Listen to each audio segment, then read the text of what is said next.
Let her miss you a little bit. You know? Let her like you, want to come to you a little bit. Some people go overboard with this thing, right? And they just leave. I think my dad will overboard with that, I have to say. I said, don't tell me this is the advice you've been doing. This is why you left for 20 years. But but it's true. So I realize it's not about trying to assert your dominance through faux macho-ness. I'm a man, and this or that. You can't. What are you going to do? Like, let's be real. You going to hear? That puts her in a position of power. Because now she said, oh, you hit me, yeah? So I've decided not to call the police. Her saying I've decided not to call the police is an exercise of power. I've decided no, I'm not going to tell my family, I'm not going to tell the police. That's actually, she's exercising her power there. So she's being merciful to you. So you can't hear her, because if you hear her, she's in control and you've lost you couldn't even control yourself. How can you control her, right? So what are you really going to do? What you need to do is you need to calm down. You need to, okay, this is what you're going to do, no problem. So sometimes I think myself, yeah, I've noted. And I think what am I going to do is that. I don't really have a plan, but let her think about it as well. And anxiety starts to accrue. And anxiety is the best accruement of anxiety with both parties. Is one of the most healthy sometimes ways of improving the relationship. Because you fear what you're going to lose. And so my advice therefore is, what was the question again? What was the question? How to be a man. Okay. How not to be a man is to think that the answer to everything is using a sledgehammer to open a chestnut. If I have a chestnut here on this table, right? I say, let's open it up. And get one of the red pills. Say, open this up. He brings out a hammer, starts smashing it.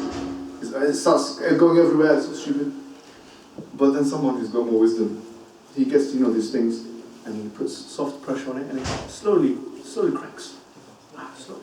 And it's perfect. When it opens perfectly, you can eat it straight away. Who's going to have the better? Whose method is more effective? Obviously the second person, right? Or the first person. So don't think that an exercise of power is to raise your voice and to show your macho-ness and to shout. This is a false way. Wallahi, it's actually weak. The best way is to. So I'm not saying you don't need to be assertive sometimes. Of course you do need to be assertive, 100%. What I'm saying is you have to be tactful with these things, because you only learn this the hard way. You only learn this the hard way. You learn it when you get into a relationship, and then the woman starts getting had enough. This guy's getting angry all the time because he can't even control himself. You know, and you're sitting there having a debate with her for 2-3 hours. It's like, what the hell, man? This is speaker's corner. This is speaker's corner. Forget that, man. I'd rather just leave the house and go to the gym or something like that and do something else. Let her simmer down, calm down, let her think about everything. Thinking about it is better than sometimes talking about it. So being a real man doesn't mean just being exercising authority and dominance. That's not what it's about.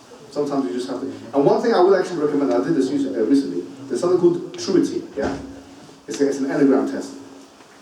Every one of us has a different type of disposition. We have strengths and we have weaknesses. Some of us are more introverted, some of us are more extroverted. And all of that comes with its strengths and its weaknesses. This thing online, I did like a personality test. I was so shocked because it gave me good advice. After that was long, I paid £13 for it, yeah? It's called Truity, yeah? I did it, and it was telling me, listen, I didn't say listen, but it was saying, that's how I understood it. It's like, you need to let other people talk, you need to have alone time. It was like a sheikh. Well, it was giving me great advice, because everyone has a certain personality structure. Don't try and be something else. Don't try and change your demeanor. You are what you are, but you just have to tailor it a little bit. And so I would say that you should have self-awareness.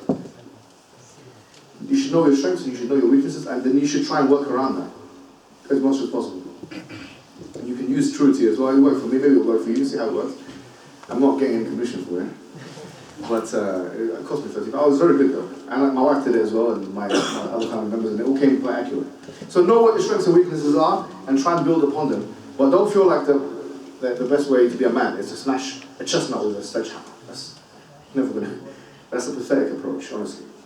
Yeah.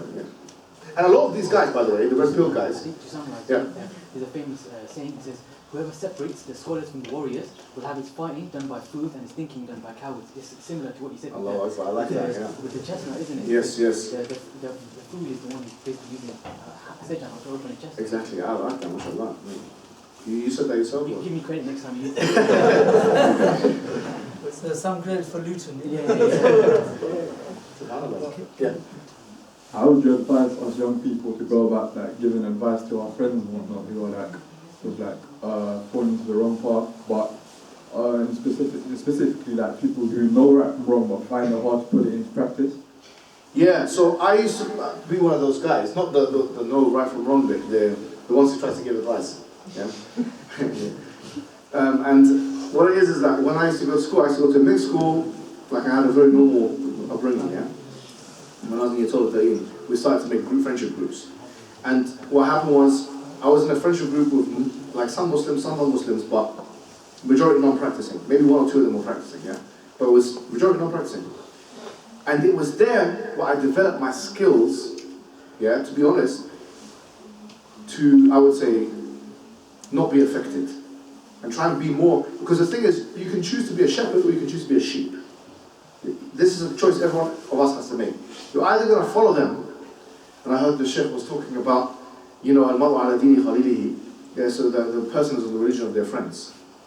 So if you are in a group of people, and some of them are practicing, and some of them are not practicing, either they're going to affect you or you're going to affect them. Sometimes it can be symbiotic and both ways, but other times it's not. It's going to be one of you is going to affect the other one. And usually the way it works is that the stronger personality wins. So the ones who are the most forceful and imposing person, the manipulative one, they win. And then you end up doing things you didn't really ever want to do anyway, but you did it to please them or to fit in with them or whatever it is, or to be like them even. You want to be like them. What I say is that that's the trap. I'll tell you something that I used to do. I used to have a car at the age of 17, we used to drive. And they used to go to different places. I used to drive them, you know, the brothers that were with me, my friend. And I said, look, you guys are not paying petrol, right? He said, yeah, I've never asked you for petrol, no problem. But what we're going to do is I used to have a seat of the Prophet in the car, yeah? I said, we are going to go through this book. And they're like, no, what are you talking about, bro? They're like, no, I'm not going to do that. I was like, yes, we are. Because it's either that or it's public transportation. So anyway, I convinced them nicely, you know, and we started doing it. So I stopped the car. In the hard shoulder, sometimes we're driving somewhere, going to Luton, go to some other trash heaps. I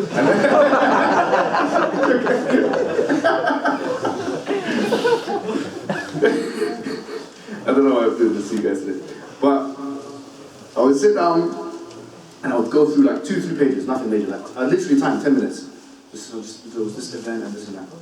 Wallahi, one of them, I'm not going to mention his name, but one of the brothers, he's a very close friend, even to this day, he converted, he became a Muslim. Wallahi. He was an English brother. He was a good friend, a very good friend of mine. He became Muslim because of this. Yeah, and the other brothers became more practicing. So I continued being with these brothers because I felt I was affecting them more than they were affecting me. Had I ever thought that they were going to affect me more than I was going to affect them, I wouldn't be with them. If I'm going to be the effective one, then it's fine. But if I'm going to be the one led like sheep, then I'm not going to accept this. So you have to make a choice whether what you believe is more important than what these individuals want to do with their free time. If you have made the right choice and you trusted your own ability to convince, persuade, or otherwise influence, then by all means go and spread the light, if you like. But if you can't and you don't trust in your own ability, then you have to look at the stories of the Ashab al-Kahf, the people who left the city and they went to the cave to preserve their own religion. And you have to be honest with yourself. If you're someone who will be affected, and there are places I know, if I go, I'm not saying, I can affect everyone. I'll do what I know. There are places I know that if I go to, I'll be more affected than I'll have effect. And I don't go to those places. But maybe in other places, like those brothers I was telling you about, like, you know, smoking weed and stuff like that. I used to do the tafsir session with them. They used to smoke weed. So I said, look, at first I tried to go the sledgehammer approach. I went into the house, and they had this called grinder. You know, they grind the weed. You know what I'm talking about, right? So they grind it and they put it in the thing. So I went in like a macho man. They know me. They've known me for years. I said, I've had enough. I'm Muslim. You're Muslim. I got the grinder. I started smashing it on the wall. I smashed the grinder. You know what I'm talking about, right? And they were mad. They said, what are you doing, bro? I said, don't come to my house. Don't smash my grinder. I thought if they couldn't, and they grinded it some other way anyway. They grinded it some other way. But I went through Juz Amma with them, tafsir. I said, if you want to smoke weed, at least pray Aisha then. You know, I'm not giving fatwa here, but I'm just saying that when I was younger. I said, give me 10 minutes or 15 minutes, and then, well, I went through Surah Al-Naba, Surah Nazi'at, and they loved it. I was like, yeah, this and that, blah, blah, blah. And then they would start smoking weed. And I think because there was so much weed, I think I was getting high as well. And so I had to weigh it up, and I thought, at the end of it, I thought, actually, it might not be a good idea to stay, with these brothers, but now I still see them, but in context where I know that I'm not going to be affected like that man. You know what I'm trying to say? I see them from time to time and give da'wah to them. So no one is immune from being affected, but you need to choose the time, the place, and the people where you can be more effective than have effect be done on you, and you need to go through the go-around, wherever it is you know. But if you feel like you fear, then do what the Ashab al-Kahf did. In Surah Al-Kahf, they went to the cave because they feared that these guys are going to change us back into whatever religion it was that they believed in. So you have to weigh it up and you have to make your own decisions.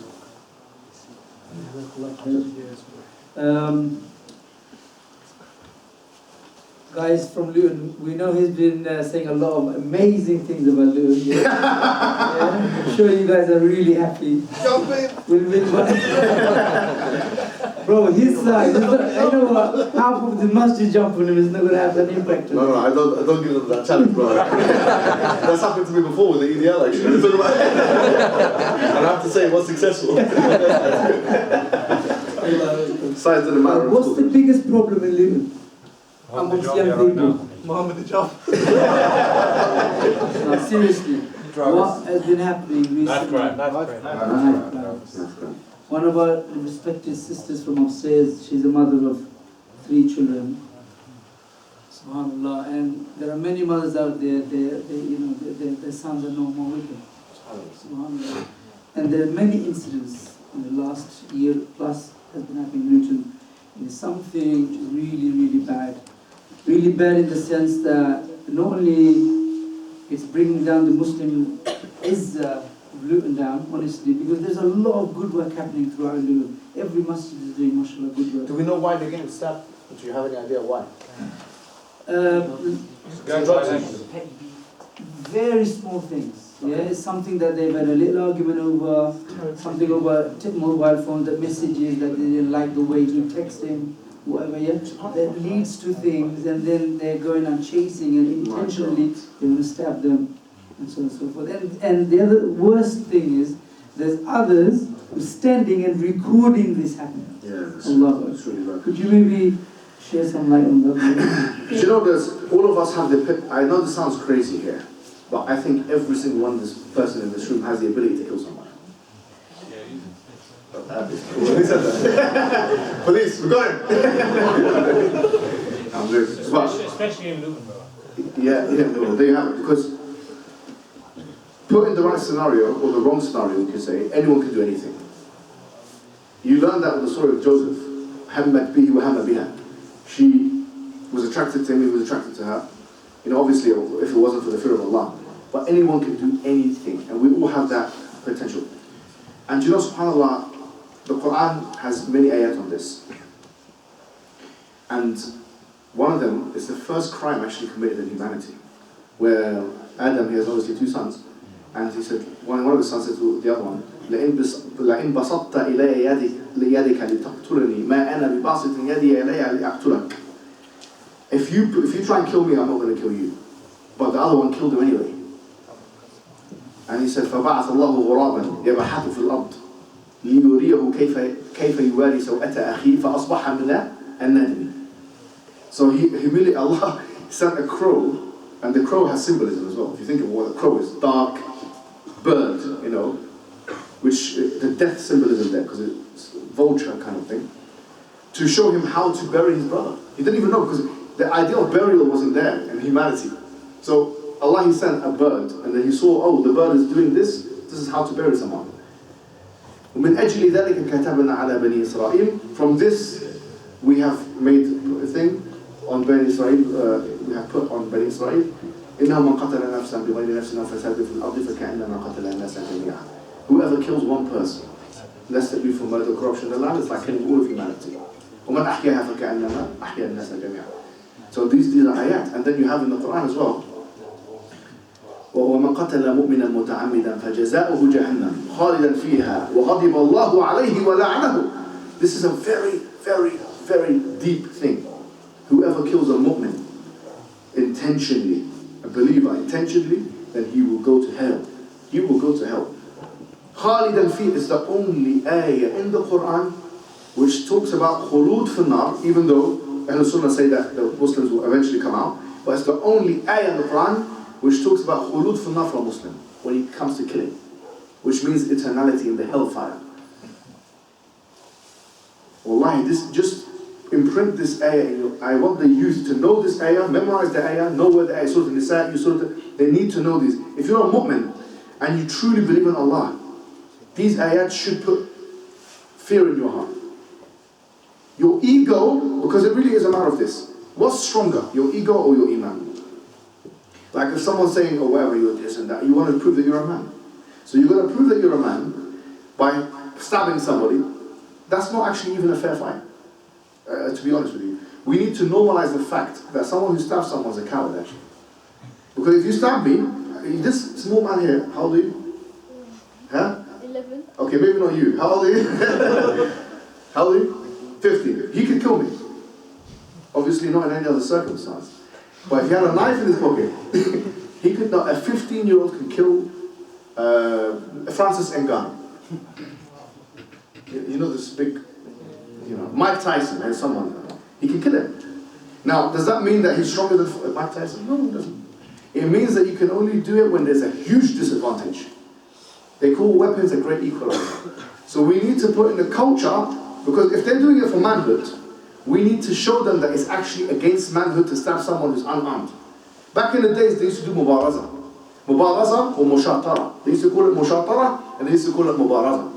SubhanAllah, look at this, yeah? When they used to have wars, they used to bring out somebody to do one-on-one with the sword. And guess who used to come out all the time for the Muslim side?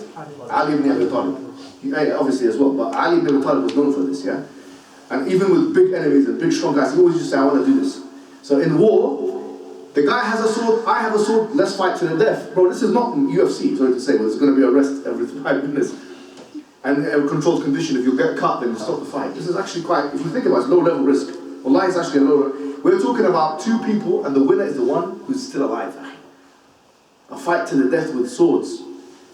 But what would it look like? Do you know what would be seen as the worst humiliation? Like it would be seen as lack of manhood for someone to not have a thing or be running away and you stab them like that. Because you're killing someone who's not armed, who doesn't have an equal chance to kill you. That would be seen as cowardice. It's always been, actually, in all of humankind, it's been seen as cowardice. It's been seen as cowardice in all of human history. Only nowadays, because these guys think, oh, I killed him. And you think I've got a body. They call it, I've got bodies. They use the same terminology for sexual stuff as well. They say, oh, I've had this many bodies on my record. And some say body count, meaning how many people I've killed. But what were these people? Was it one-on-one? Was it fair? Was there a need for it? What did they do to you? Did they try and kill you? No, none of that. He just got rude to me, innit? What did he say? Oh, he said, you know what I'm saying? He said Luton was a trash heap. Bruv, he was right.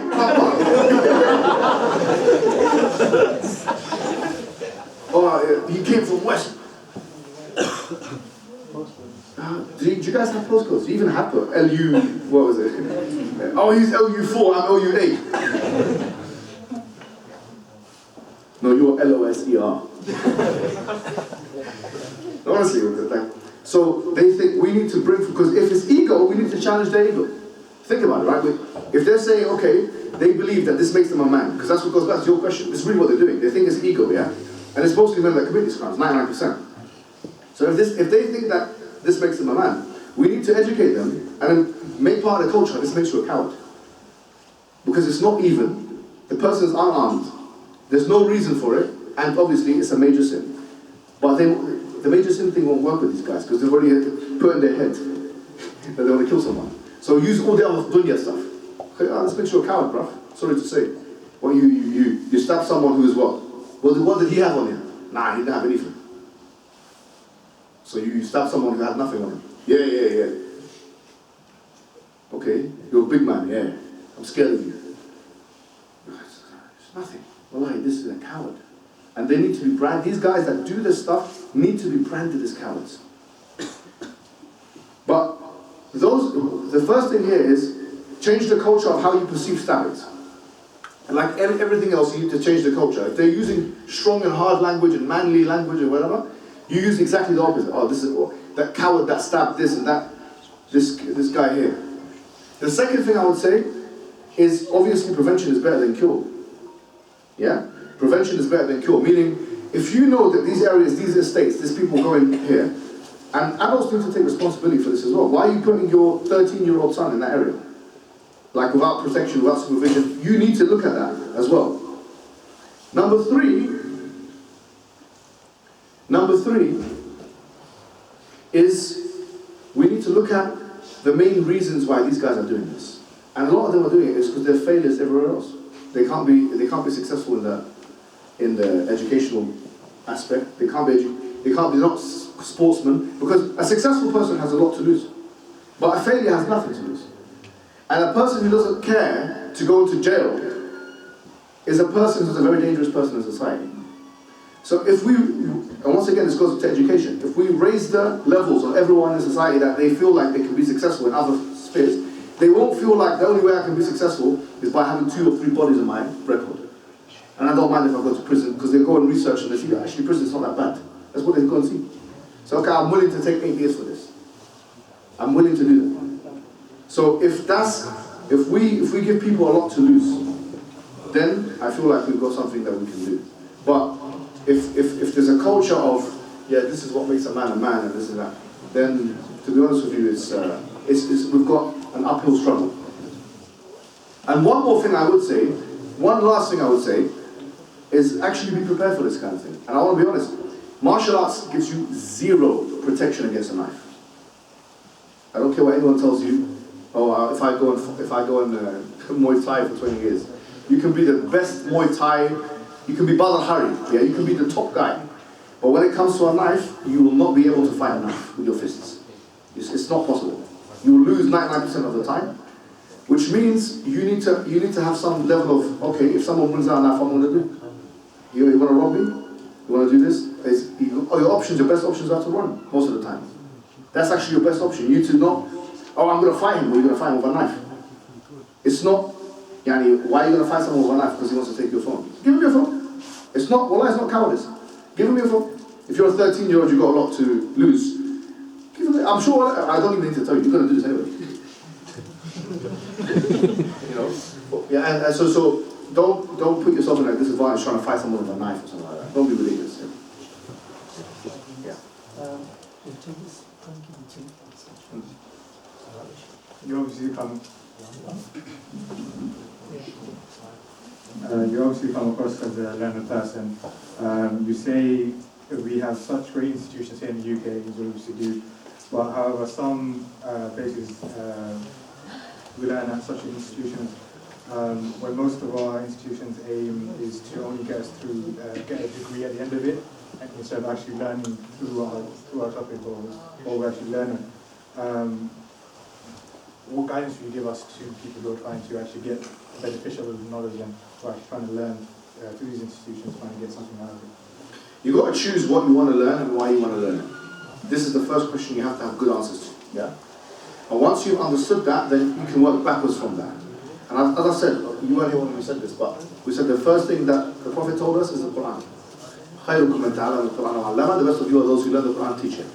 And also in the Quran it says, وَلَقَدْ يَسَّرْنَا الْقُرْآنَ لِلذِّكْرِ فَهَلْ مِن مُدَّكِرٍ. We have made the Quran easy for remembrance and understanding, so who's going to come and understand? It's a question. Who wants to remember it? Who wants to understand it? So the first thing is the Quran, you need to prioritize that. Any Muslim needs to prioritize the Quran. This is the communication from Allah subhanahu wa ta'ala. After that now, you can choose what you're interested in. Everyone's interested in different things. You have historians, you have political scientists, you have humanities, you have scientists, you have whatever you like, and then see how that thing is going to help Islam. And you will find an answer to that question. But whatever you're good at, you know, I'll tell you, I have, mashallah, 2 nieces, and they have children now actually as well. They got married young. I got them myself married, they were 18 when they got married. And, you know, I take my own advice as well. But both of them, I sat with them, you know, and we've done plans with them. And when they were in year 12, I gave them very solid advice, I believe. Obviously, it's me giving it, so it will be. But we looked at all their grades. This is how we determined it together. We looked at their grades, what they were good at and what they were not. They were good at everything, actually. Both of them were getting A stars everywhere, yeah? At that time, we had A stars, but not numbers. And the things that they were, so we have to look at, you know, what they were stronger at. If you're not strong at something, it's better to build upon what you're strong at than try and fill out what you're weak at. So we looked at, oh, they were social scientist people in it. Their family, or not their family, their father, wanted them to be in medicine. But you need to be really good at physics and chemistry and whatever, and they were better at history and other things. So my recommendation was to pursue that which not only that which you are interested in, but that which you are good at. Because you have more chance of success. And that was my honest advice. Alhamdulillah, they both made it into top universities, Cambridge, this and that, whatever. Goldsmiths and top universities, and both became mothers, and one of them at least did, and done good work. But had it not been that, sometimes we need guidance, someone to come and say, look, this is what you need to do. You're good at this, you're not good at this. Or you're good at mathematics. Oh, okay. If someone's so good at mathematics, it doesn't make sense to make them into like the social scientist expert or something. If someone's so talented, you got to tap your talent, know what you're really good at, and build upon it. But you need to have a baseline everywhere. But what you're really good at, that's what you take and you move forward with. That's the advice I'll give everyone else. So choose. You got to know what you're doing and why you're doing it. Choose that which you're interested in and you're good at, and then direct that to the propelling of Islam. That's what I would say. Jazakallah khair, Brother Hijab. We are coming to Adhan in the next 3 minutes, inshallah. Yeah. Just before we finish, it's a big Jazakumullah khairan. Allah reward you, protect you, preserve you, inshallah. May Allah give our ummah many more of you, inshallah. That'll be horrible. I want most of them can be my size this time, inshallah. And plus, they're going to be from Luton, so... I had the same experience when I was in year 5. I was young.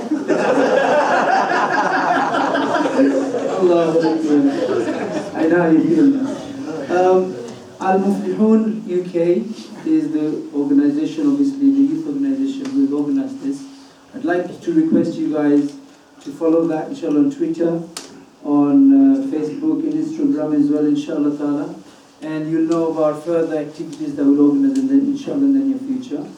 I'd like to request you, whenever you hear of any events or talks, please look out for all the people that you interact with in the social media, friends, people you stand and walk with, people you go to college with, or whatever not, yeah? Bring them along, slowly. Don't push them, but advise them, guide them, direct them. Because if you don't, and a day may come, on the day of judgment, they'll stand against you. Yeah? So, because you ate with them, you befriended them, but when they came to Islam, you didn't tell them you were selfish. You wanted to learn and be a better Muslim, but you couldn't tell them. So think of it this way, inshallah ta'ala. Also guys, many of you have brought your trainers and shoes and sandals and whatever. Please take your own ones, yeah? Check them if they're your size, yeah? Because many people will be walking home by them, bare feet otherwise, yeah? Also, on those Instagram and other pages, you'll find out we have also Al-Muflihat sisters circles as well, many circles throughout the week. So many of your sisters, cousins, they can also benefit from. So there's a lot of stuff happening in Hockwell Masjid. We'd like you to get involved with us, inshallah ta'ala, and be part of the youth, where we can help others to come to the din, inshallah ta'ala. Again, lastly, just before the adhan goes, I want to thank all of you from the bottom of our heart on behalf of all the Masjid trustees, all the organizers of this event, especially to our brother and every one of you. Jazakumullah khairan wa ahsan wa jaza. We'll read Surah Al-Asr before we finish, inshallah ta'ala. Bismillahir Rahmanir Rahim. Wal Asr. Innal insana lafi khusr. إلا الذين آمنوا وعملوا الصالحات وتواصوا بالحق وتواصوا بالصبر. سبحانك اللهم وبحمدك ونشهد أن لا إله إلا أنت نستغفرك ونتوب إليك.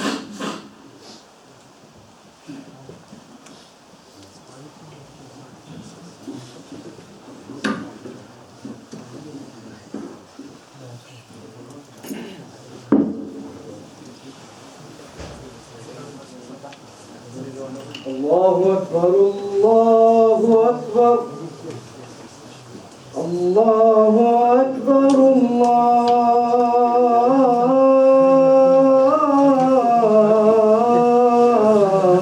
الله أكبر